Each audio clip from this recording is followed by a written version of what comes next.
instructional capacity in teachers who teach our most fragile learners. So welcome, Ingrid.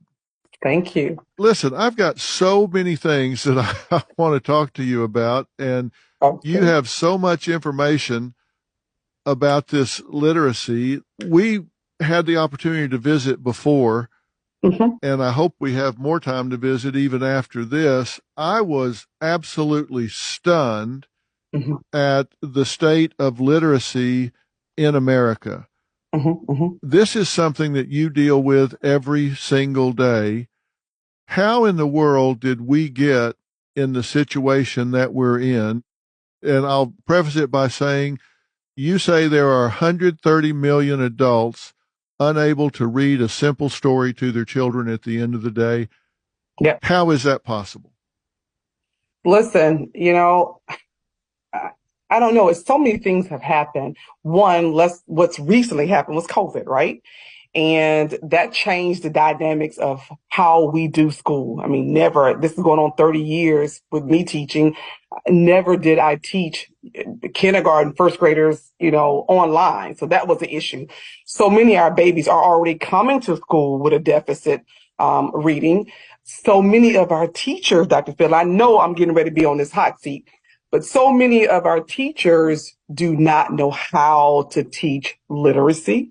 Many of them are learning as they go, and many of them are learning through programs of teaching literacy. So it's many they do not know. It's in everything. If you go to secondary, you'll have secondary teachers. They would tell me, "Oh, I'm just a science teacher. I'm just a math teacher." And I'm thinking, okay, well, if they can't read your science experiment project or whatever, then they won't be able to do what you want them to do in that particular area. So it has been one thing after the next. COVID hit. Many of our programs are not preparing teachers to teach literacy. I've worked in higher education, and you look at the degree plan of 120 hours. You may have one literacy course, one math content course, one math science course, right? And so here it is, they get thrust into the school system. And look, Dr. Phil, we don't tell them that you may get a class of 30, and of the 30, you may have 8 to 9 to 12 kids reading on different grade levels. Because if we did that, they wouldn't stay in the profession. So we have to make it seem like it's wonderful, it's going to be okay. Then all of a sudden we throw them in first, second, third grade, and they start calling me, Dr. Ingrid, what is going on? Half my babies can't read. And then when you talk to parents, many of our parents are leaving it up to the schools to do it all. We are our children's first teachers. You should be going into the classroom telling that teacher, this is how my child learns best.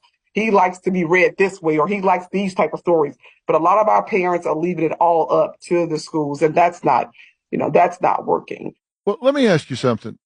One of the things you said that just really stuck with me, and I thought you expressed it so well.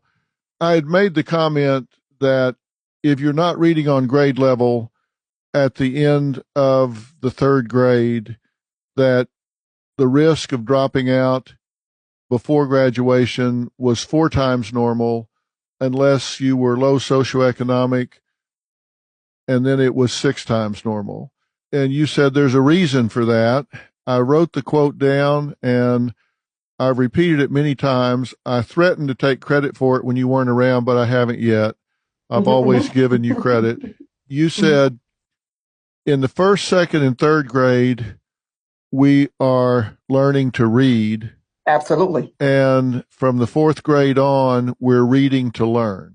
Absolutely. I thought that was so insightful. And I think back to